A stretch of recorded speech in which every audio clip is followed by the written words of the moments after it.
स्वागत है आपका हमारे YouTube channel black spider champs में। दोस्तों, जैसा कि आप जानते हैं कि भारतीय रिजर्व बैंक के मुताबिक देश में सालाना 7 से 8% के हिसाब से महंगाई में बढ़ोतरी हो रही है।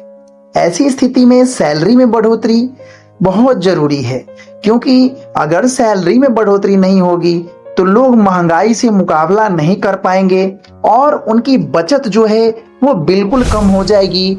तो दोस्तों, जैसा कि आप जानते हैं कि एक रिपोर्ट के अनुसार भारत में कर्मचारियों को हर साल पैसे बढ़ाए जाते हैं, कुछ न कुछ फीसदी बढ़ती हैं।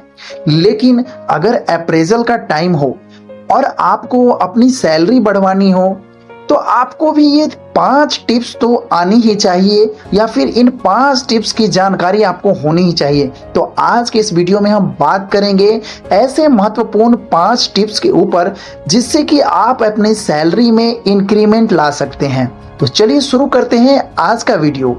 दोस्तों, सबसे पहली चीज जो है वो है कि प्रक्रिया को जाने। जी हाँ, सैलरी बढ़ाने की प्रक्रिया क्या है आपके कंपनी में, इसके बारे में आपको अच्छे से जानकारी होनी चाहिए। अपनी सैलरी में अच्छा हाइक पाने के लिए तो सबसे पहले आपको ये पता ही होना ही चाहिए कि आपकी कंपनी का अप्रेजल सिस्टम आखिर काम कैसे करता है।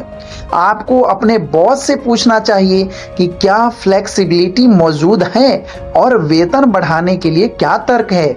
इस तरह से सैलरी अप्रेजल इंटरव्यू के लिए आपको पहले से ही पता होगा कि क्या तैयारी करना है और कैसे करना है।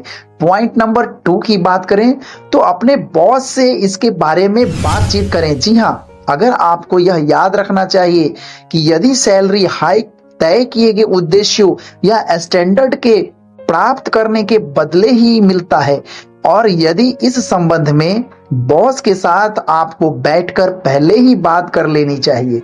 अपनी बात को चिट्ठी के जरिए कहने के बजाय, आप कॉल के जरिए कहने के बजाय सामने फेस टू फेस बैठ करके और बात जरूर कर लें, ताकि आपको आसानी हो आपके सैलरी इंक्रीमेंट कराने में। अगले पॉइंट की बात करें, वो है हमेशा अपने बॉस से अतिरिक्त काम और जिम्मेदारियों की मांग करें।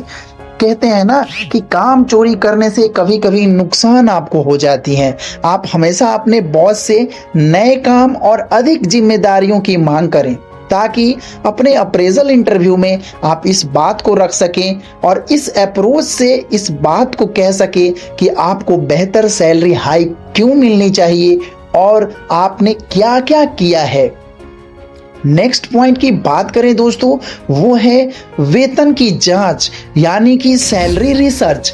आपको एक रिसर्च करनी चाहिए जिसमें आपको ये पता चले कि आपके अनुभव, शिक्षा और जिम्मेदारियों के साथ लोगों को कितनी सैलरी मिल रही है, यानी कि आप जिस पोस्ट पे हैं उस पोस्ट पे और दूसरे लोगों को या फिर दूसरे कंपनी में उन्हें कितनी तनख्वाह मिल रही है। इस तुलना के बाद यदि आप पाते हैं कि आपकी सैलरी बहुत कम है तो इस बात को अपने नियोक्ता को डेटा के साथ दिखा सकते हैं और उनसे बात कर सकते हैं।